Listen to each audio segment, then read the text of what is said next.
Hey guys, Zinno here coming up on the show today. We will get ready for Desmond Ridder week as the Falcons take on the Saints. As well, could there be signs of trouble for the Hawks? And the latest on Dansby Swanson. That's next on A to Z. This is A to Z with Mark Zinno, part of Locked On Sports Atlanta. How did we get here? If you're not the number one pick, guess what? You have no guarantee. That's where you are. And it starts... Does that make me a genius? Yes. Now.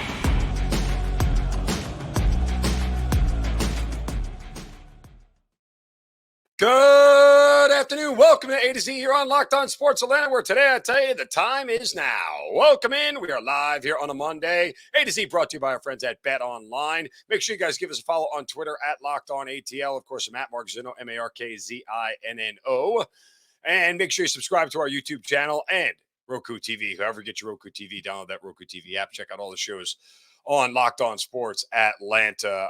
We have a big week coming up as it is rivalry week for the Atlanta Falcons. They head down to New Orleans to take on the Saints. And yes, Desmond Ridder will be the starting quarterback. And while we get set for the game on Sunday and we read stories about Desmond Ridder and his first start in college and how he came in the game and took it over and upset UCLA as a double-digit underdog and yada, yada, yada. Well, manifestly, what is going to happen here for Desmond Ridder is he is starting an elimination game for the Falcons. And if you're saying, well, that's not true, well, it kind of is true.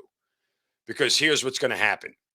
And if you know tiebreakers in the NFL, forget being a game behind the Buccaneers at this point in time, because that's not really what is important. Right now, the Falcons sit at 5-8. They lose the head-to-head tiebreaker based off of division record to the Carolina Panthers. The Falcons are 1-3 in the division. The New Orleans Saints are 1-3 in the division. If the Saints end up winning this game coming up on Sunday, the Saints will be 5-9. The Falcons will be 5-9, and on the strength of a better division record, or better strength of a better head-to-head record, the New Orleans Saints would have a higher seeding than the Falcons. So even though they're 5-9, and even if Carolina loses this week and they're 5-9, and even if Tampa loses this week and they become 6-8, guess what? You have 3 games left and 3 teams to jump, 2 of whom you lose the head-to-head tiebreaker on. And if you lose this game, you will definitively have the worst record in the division. You'll have the worst division record out of all division teams. So this is an elimination game, period. If you don't win this one, you need more help than you can count to be able to sneak into the playoffs. So you've put Desmond Ridder in this spot. And I don't blame Arthur Smith. I don't think that it has anything to do with it. I think Arthur Smith at this point in the back of his mind knows that this team is not going to the playoffs. And that's okay. I think this is about what he believes is best for the short-term and long-term future of this team. Does he believe that Desmond Ridder gives the Falcons the best chance to win now? Yes, he does. That's part of the reason why he's making this move. But the other part of it is like, well, it's time. Okay. We did the Marcus Mariota thing. We tried the experiment. We had enough time to get him ready, and we'll see what happens. Now, this ain't no easy task here. And here's the thing, guys. We talked about this last week when the unofficial announcement became official, and it'll become official today when Arthur Smith meets with the media and says it himself. So that's coming. But the thing to remember about this is that you're not here to evaluate Desmond Ridder based off of anything other than what you see on the field individually in 4 individual games. Don't get sucked into this trap of trying to find a trajectory of what he's going to do and what he's going to be over 4 games in one direction or the other. Whether that's a good trajectory or a bad trajectory, do not sit here and trying to connect these 4 individual events as something that you can extrapolate out over the next 2 or 3 seasons and whatever. It just doesn't work that way. Especially since when, we're all hoping Desmond Ridder can fix the passing game and you don't have an offensive line that can protect anybody. Ask Marcus Mariota how well the offensive line protects in pass protection. It doesn't. We know this. And that's okay. I think the game plan will be very, very simple for Desmond Ridder. I think it'll be very much one of those game plans where, we look at him and we try and figure out what he's going to be comfortable doing. I think they'll run as much as they ever have this year. I think they will try to keep him at a spot where he can get in trouble. And remember, oh, by the way, the Falcons really don't have any mismatches on the outside at all. I mean, if we can assume that Marcus Lattimore, if he's playing, I know that he's banged up, but um, let's just say you get big on big, best on best, and Lattimore goes against Drake London. Who's probably winning that one? Who knows? But there's not going to be a lot of options out there for him. And if that's the case, Arthur Smith's job is to try and limit his opportunities for mistakes. I think the Falcons will try to take a similar game plan as they did in week 1 against the Saints. Run the ball as much as you can and try to keep your quarterback out of trouble. But what we see from Desmond Ridder on Sunday should not have any grand, sort of determination on what you think he is and where he is. I don't even look at it in those terms. I hope to see some decent plays from Desmond Ridder. I hope to see some flashes where we get a sense that he understands and commands the offense. That's the biggest thing. And I said it last week too. Show me you can command the offense. Show me that you don't look nervous. Show me that you understand what to do situationally, when to throw the ball away, when not to force a bad throw, when it's okay to take a sack. Show me those things. Because I have to believe that from a talent perspective, the Falcons felt that Desmond Ridder had enough talent to be able to play the position a certain way that they wanted him to play it. And how much will he use his legs? How much will he run around? Who knows? I wouldn't call a ton of design runs for him at all. I would more likely let him take off if he wants to take off. And trust me, he'll have ample opportunities if he's dropping back to pass. But if I set the over under at 19 and a half pass attempts, you think he's still going over? Because I don't. Unless they're trailing and they need to throw into the late in the third quarter, into the fourth quarter. That's the only way I see him exceeding that number. If this game is close and the Falcons are within one score for the most part of the game, yeah. Well, I would absolutely look at it and go, I think he'll be under 19 and a half pass attempts. I just do. I don't know that Arthur Smith would ever admit that he's going to water down the game plan or simplify it, but I think it'll be a very tight practice plan this week. We'll see. Again, Arthur Smith, indicated that he was doing extra work to get him ready for this moment and practicing, but that is a hostile environment he's walking into. Make no mistake about it. It's one of the toughest environments of football to play in, and Desmond Ridder is going to have to go do it, and he's going to have to make it work for himself. So while we're all excited to see what he has to offer, there's a lot on the line here for the Falcons, and I don't know if any of that's been explained to him, but they won't recover from losing this game if it happens. Now, if they win it and Tampa Bay, who plays Cincinnati this week, loses it, now all of a sudden the Falcons take on a whole different world. At 6-8 and Tampa Bay 6-8, and look, whoever's winning this division isn't doing it with an above 500 record. That just is what it is. Tampa Bay ain't winning 3 of the next 4.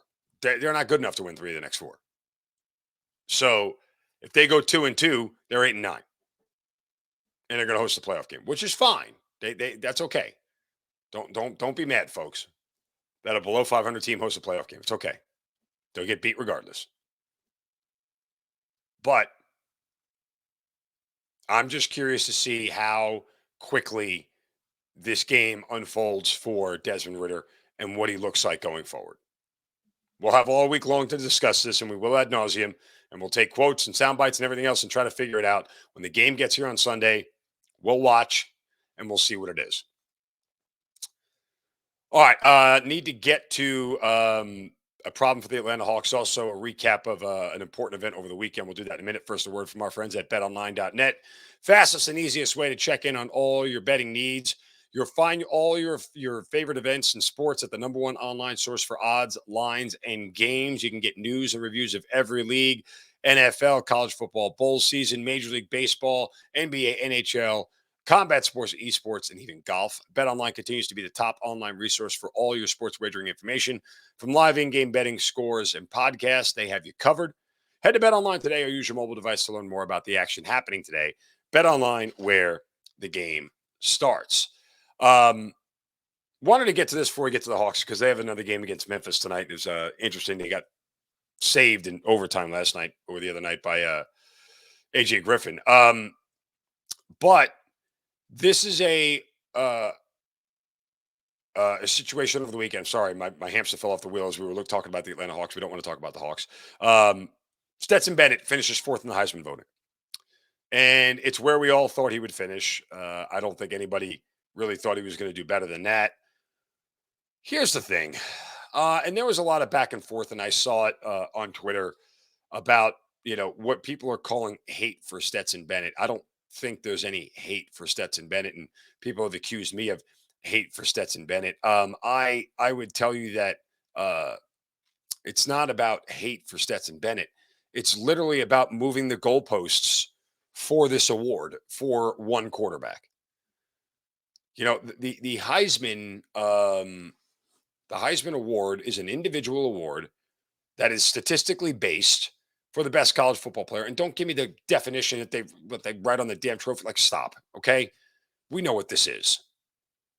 It is the award that goes to the best college football player who puts up the gaudiest numbers. Fair, fine. I'm okay with that. Objectively, Stetson Bennett did not meet that requirement. He just didn't. That's not hating. That's fact. He did not bring the numbers of all the guys there, and including Hendon Hooker, who wasn't there. Of all the guys who were there and Hendon Hooker, he had the least amount of stats out of all of them. And then you want to come back at me with, well, look what he did against ranked teams. I get that, but he has to play a full season. It's not a 5-game award. It's a full season award. I'm glad he plays well against good opponents, but that's not what the award is about. That's moving the goalposts. That's changing the criteria for winning the award for one player. It's not a team award. It's not. It's an individual award. Does it go to players on losing teams? No, it doesn't. Much like it's really hard to get an MVP in the NBA or in Major League Baseball on a team that's in dead last place. It's really hard. Why? Because being valuable, not only as an individual, but to your team is part of the whole thing. So again, I don't think there was any Stetson Bennett hate. I'm not mad that the guy was invited there or considered. To me, it just was moving the goalposts. That's all. It's not about how you perform against just the top teams. The award isn't just for anybody who happens to be on a team that's only lost one game in the last, 24 games, 25 games, whatever it is. It's not what the award is about. It's an individual award that goes to the best player with the gaudiest stats. That's it. That's what it's all about. So, all right, let's move on here from Stetson Bennett to the Atlanta Hawks. And I talked about this when we got the news that Dejounte Murray was going to go down and be out for 2 weeks, maybe even longer. I wondered about how the defense would perform and how things would change. Well, in the 2-game sample set we have, the Hawks have given up 120 and 122. Now, granted, call it what it is. That was an overtime game against the Bulls, so you could say they only gave up 110, but you're still in that range where it's going to start to get problematic for the Hawks. They're going to take on a Memphis team tonight in Memphis that, while not as potent as they were last year overall, it's still kind of early, but it's like a middle of the road offensive team right now. They still got players who can play, and they still can find the bucket and fill it up rather quickly. So I'm curious to see how the defense starts to look. Looked at the number here. The total tonight is 227. I got to double check the team totals to see where they are, but that to me can start to be a little bit of a problem when it comes to how this team is going to hold up over the next couple of weeks without him. Trey, once again, by the way, had a really bad shooting night against Chicago. So 2 of the last 3, he's been bad. 27% last night from the field, and then 25% from 3, and only had 19 points. Does have 14 assists, so that's good. But Trey continues to struggle from the field. I want to see how this starts to change again now that he has the ball in his hands more often than not. How much will this, really affect? Or I shouldn't say affect, because that sounds like it's going to make it negative. It could be really positive But how much it's going to change what goes on. So, again, I think the Hawks are a little bit of an enigma right now, and they've got some things to clear up, and they certainly have to figure out a way to start to stockpile wins and put themselves in a better situation than where they are right now. It really is. It's telling how they're going to play here going forward, and it's all. By the way, too, in the inbound last night, they took Trey off the inbound to go to AJ Griffin. And that to me was an interesting move by Nate McMillan because I don't know that a lot of people would have expected it to go that way, but uh, there's a lot of things in a state of flux right now, so I'm just kind of curious to see how it all unfolds with the Hawks. They have a lot of things in front of them. So, all right, here we go. Let's get to some other important news and notes here on Dansby Swanson because there's something very telling about what is going on with him right now and the fact that he hasn't signed yet. That in a moment. First, a word from our friends at the Locked On Sports Today podcast. We appreciate you guys making Locked On Falcons your first listen. Got to do that all week long. Aaron's going to have some great shows for you. For your next listen, check out the Locked On Sports Today podcast. Biggest stories of the day, plus instant reactions, big game recaps, and the take of the day. Available on the Odyssey app, YouTube, and wherever you get your podcasts. Before we get to Dansby and a quick prayer, now it's time for a shovel of wisdom. Brace yourselves, because it's time for the shovel of wisdom.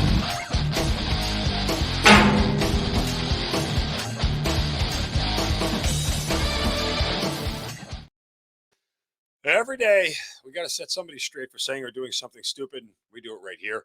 You can do so on my Twitter account at Mark Zinno, MarkZinno. Just use the hashtag shovel of wisdom. And today, my shovel goes to Georgia State High School officials,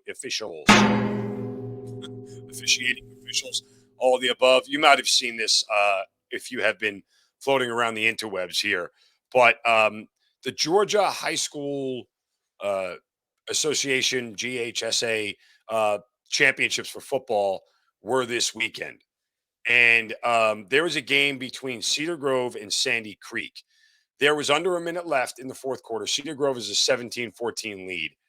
And in what may be one of the worst officiating calls I've ever seen, it was a third and goal situation. Cedar Grove, again with the lead. Sandy Creek quarterback takes a snap out of like a shotgun pistol, runs the ball, and then clearly gets stopped very short of the goal line. In fact, tackled outside of the 1 yard line.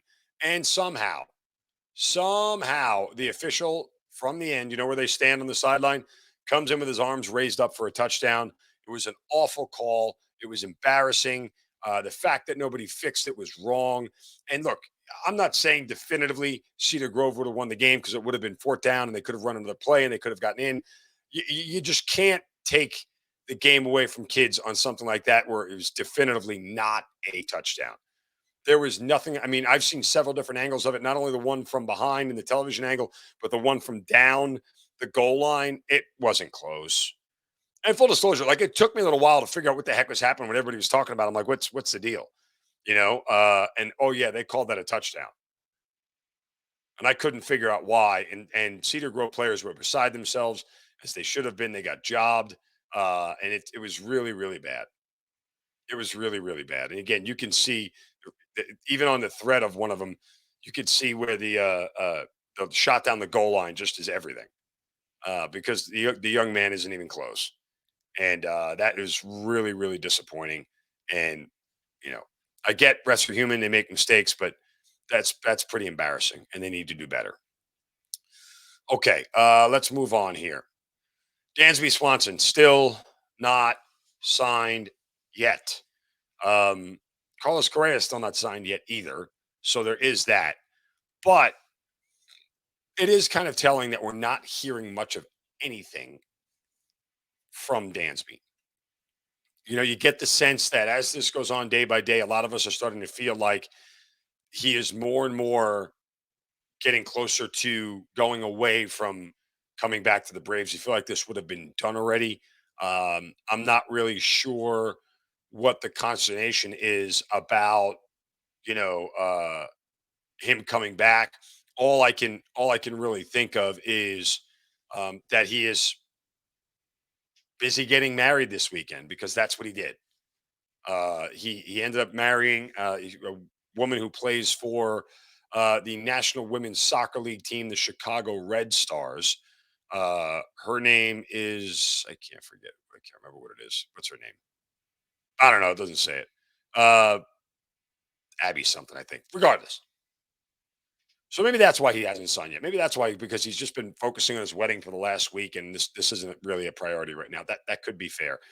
The thing is, we hear a little bit of rumors about the Dodgers, um, and the matchup with Swanson and the Dodgers seems to fit a little bit better than Correa, simply because Correa, might be looked at a little bit sideways because of the 2017 Astros cheating scandal. That Correa was part of them that beat the Dodgers in the World Series. So, um, John Heyman of the New York Post reports that Swanson and the Dodgers could be a match. He also says other teams like the Cubs are involved. And the Cubs are interesting because, again, he just married a woman who plays for the Chicago Red Stars. So there is something there. But it also reunites Swanson and Freeman if he goes to LA. All that stuff is on the table. I really am just kind of curious as to why it has been really, really quiet. One executive, and again, this is quoting CBSSports.com, said the Braves are either, quote, stealthy or quiet. I'd probably lean towards stealthy. That seems more of the style of our good buddy Alex Anthopoulos. But the longer it's out there, you start to feel more and more like Dansby's not coming back. And that's unfortunate. And when you take away the shift now that's gone in Major League Baseball that you can't do it, Dansby's defense takes a higher premium. Um, and again, maybe he's waiting on the Braves to get back to him with a counter offer that he's given them. I don't know. Like I said last week, it does seem like um, the Braves are repeating the same mistake that they did with Freddie Freeman. And oh, by the way, you want to hear something funny? Uh, and this happened late last night. So I originally tweeted that out. I think it was on Friday. I said, "Is it me, or does it feel like the Braves are making the same mistake with Dansby they made with Freddie? Haggling over the 6 years seems not a valid reason to let Swanson walk. The shortstop market tells us that 6 years isn't a bad deal." And some guy named Michael Murphy, who tweets at SmurfyGold817, tweeted me back on Friday and said, "They didn't make a mistake, LMAO." Last night, Chelsea Freeman, uh, Freddie Freeman's wife, liked that tweet, which was interesting. I don't know why. It felt like it was interesting. All of a sudden, when it popped in my timeline, I was like, Chelsea Freeman? What is that? Is that Chelsea Freeman? I'm like, oh, yeah, proud wife to Freddie Freeman. Mommy to Charlie Brandon and Maximus. Yeah. Following two people, 57.9 thousand followers. Yeah. So who knows? Uh, we'll see where Dansby ends up. If I had to hedge right now, I'd probably guess that he ends up in LA. Just a guess. But and what the Braves do from there, we'll see. I think it would be a coup, however, if Dansby went to LA and Correa came to Atlanta. That to me would be probably more unexpected than you'd think. Also, prayers up to Mike Leach, the head football coach at Mississippi State.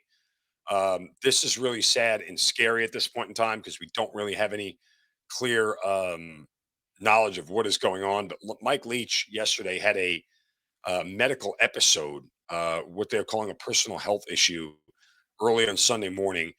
He had to be transported by ambulance to the University of Mississippi Medical Center in Jackson, Mississippi. And the university said no other thoughts at this time. There are some people out there saying it's dire, that it is not good right now. Mississippi State is getting set to take on Illinois in the ReliaQuest Bowl on January 2nd. And it looks like Zach Arnett is going to be in charge of the program until football returns. Leach was at practice on Saturday before all this happened on Sunday.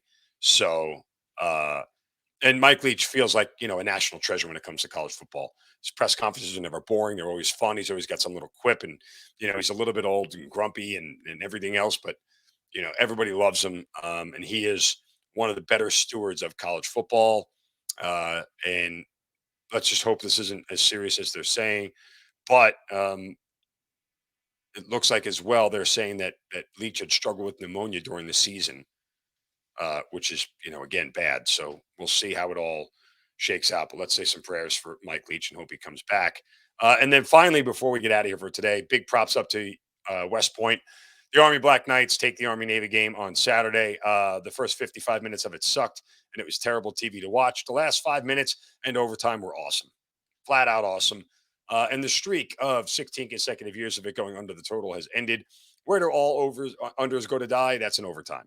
So, and that's exactly what happened. If you bet the under, you're kind of sick because that was a 10-7 game for 55 minutes. And you thought you were getting out of there with an under. No, overtime killed it. Flat out killed it. Want to appreciate and thank you guys for making Locked On Falcons your first listen. Big week for Locked On Falcons. Desmond Ridder starting at a quarterback for your next listen. Make sure you check out the Locked On Sports Today podcast. Biggest stories of the day, plus instant reactions, big game recaps, and the take of the day available on the Odyssey app, YouTube, and wherever you get your podcasts. We will be back tomorrow for a Tuesday edition of A to Z. Appreciate you guys joining me. Have a wonderful Monday. Don't take any crap from anybody. See ya.